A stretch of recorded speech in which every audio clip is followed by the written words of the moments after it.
Agar bu sen uchun bo'lsa, men og'riqsam ham o'zimni kuchli deb ko'rsata olardim. Sevgi faqat sevgi bilan mukammal bo'lishni istadim. Barcha zaif tomonlarimni yashirib ketsin edim. Ushalmaydigan orzular ichida o'chib bo'lmaydigan gulni o'stirdim. Men bundan charchadim, soxta sevgi, soxta sevgi, soxta sevgi.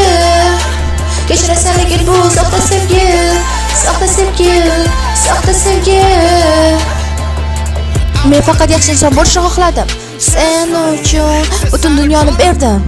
Sen uchun hamma narsani o'zgartirdim. Sen uchun endi o'zimni tanimayapman. Kimsan? Bizning o'ziga xos dunyo yo'q bo'lib ketdi. Men yurgan yo'limni ham unutdim. Men kim bo'lganimni ham endi bilmay qoldim. Shunday so'rayman, sen aslida kimsan? Agar bu sen uchun bo'lsa, men xafa bo'lsam ham o'zimni xursandlik